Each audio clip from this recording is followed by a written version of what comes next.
Hello again, everybody. Red of Half Century collecting sports cards with another episode of my favorite 400 cards. We're in the low 200s, and these are the cards featured last week. Got a Cons Wiener card there, Bill Mazeroski. Caramel card of Sam Crawford. We got a 63 Topps Mantle and a 71 Topps Rod Carew. Fan Craze from 1906 of Addie Joss. A Topps Super of Juan Marichal from 1969, and Billy Williams rookie 1961 card. So we are at 211 officially. It's not really the order so much, but just kind of showing my favorite cards. And this is a 1956 of Nelly Fox, one of the best second basemen of all time. I love that 56 card there that just shows his portrait along with that diving to his left, coming up with a play of one of the best defensive second baseman of all time. Now, him and Luis Aparicio formed probably one of the best double play combinations of all time. Now, Fox, he started in 47 with the Philadelphia Athletics, but from 50 to 63, he was the big-time White Sox leadoff hitter, second baseman, leading the league in hits 4 times. And in that 59 Go-Go Sox season where they won the pennant, Nelly Fox was the American League MVP. And not too bad for a guy who only hit 2 home runs that season. He retired with just over 2,600 hits and a 49.4 lifetime WAR. You see also the back of that 56 card. Cool back set here. I don't really care. There's a crease and stuff. I just like the card. All right, next we are going way back. And I'll have to pan out a little bit. For a T206 of Clark Griffith. And this one is in pretty nice shape. Gets a 2.5 from SGC. This is late in Clark Griffith's career, as he started in 1891. But like Fergie Jenkins, Griffin won 20 games, 6 consecutive seasons. And the years he did it was 1894 to 1899. His best year is with the 1898 Cubs. That year, he went 24-10 with a 1.88 ERA, which led the league. They nicknamed him the Old Fox. A lot of that in his managing days, but as a player, he also was a 237-game winner as a pitcher and a 63.8 WAR player. Now, he went on to manage for a long time and then ended up in the front office in Washington. And he's kind of famous a little bit for his front office days. He hired 2 27-year-olds who both ended up in the Hall of Fame.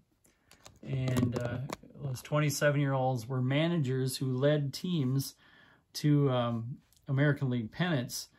The 24 Washington Senators, managed by Bucky Harris, won the whole thing. And then we got the 1933 Washington Senators, managed by Joe Cronin, that made the World Series. Now, he was also, Clark Griffin, known for all the presidents that he got to throw out first balls on opening day, you know, being from Washington there. And even though he didn't have any kids of his own, he had a nephew named Calvin, and that nephew that he adopted at age 11.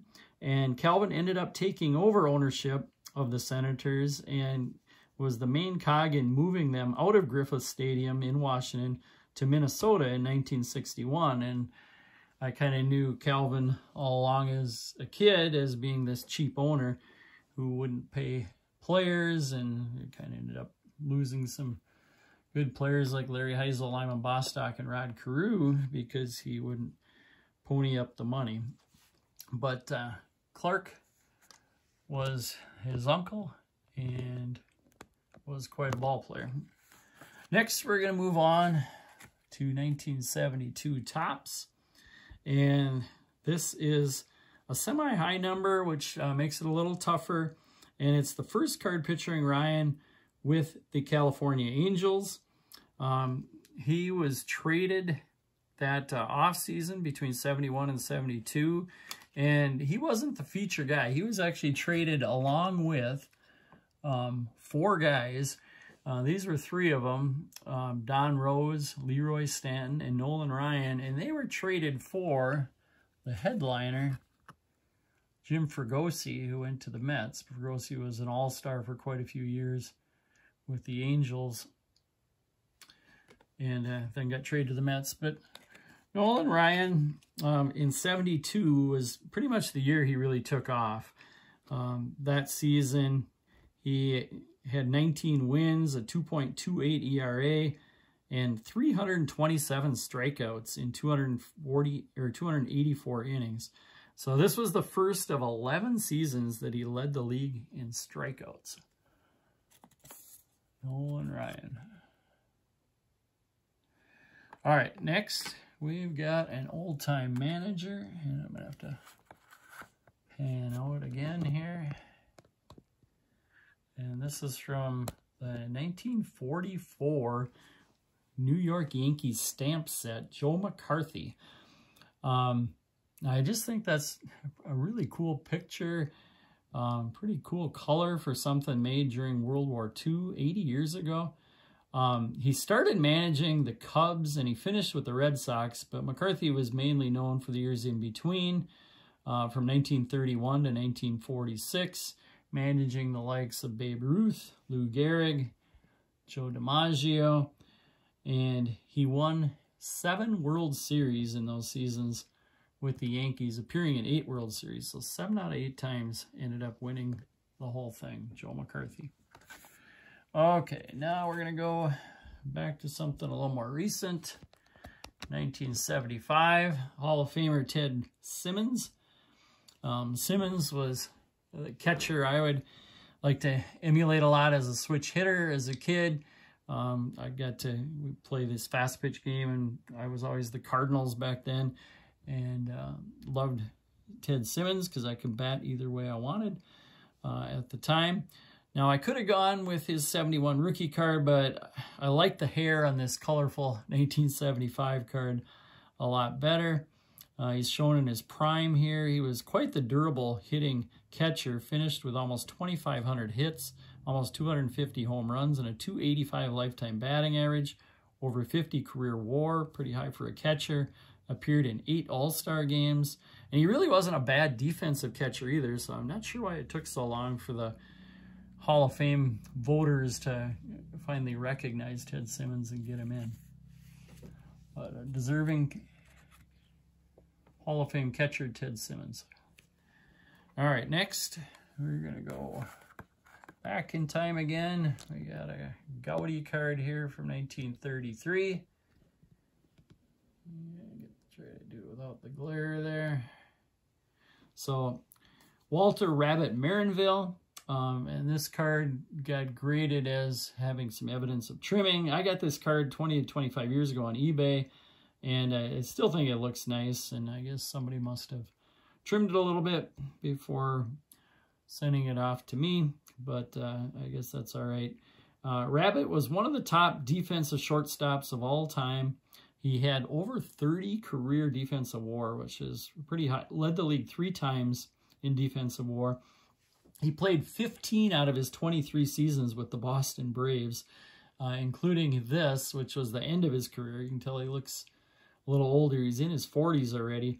Now, he started in 1912 with the Boston Braves, and he's one of the few guys who's both on a Cracker Jack card and a Gaudy card. I don't have his Cracker Jack, would love to have it, but there's the Gaudy. And then the last one we're going to show today is from 1966, and a card I just think shows kind of the menacing Bob Gibson, such a tough pitcher. That card, I just love the centering, love the corners, love the color on it, and also the 1966 beautiful, colorful back. 1960s cards up through 1970 just had these awesome bright backs to them. And I also just wanted to get a card in there with 2 of the best fastball pitchers of the era, which I watched a bunch as a kid, Nolan Ryan and Bob Gibson. And I just wanted to see if you guys knew which of these two guys had a higher career WAR, Nolan Ryan or Bob Gibson. And the answer to that question is the guy on his right there, Bob Gibson. Quite a picture. So that's it for today. Last time we show these cards from last week, although I think I'm going to do a 69 Top Super set look through. I might do that next time, so you might get to see that Marichal again. And here's the cards from this week. Thanks for watching, everybody. We will see you again next week.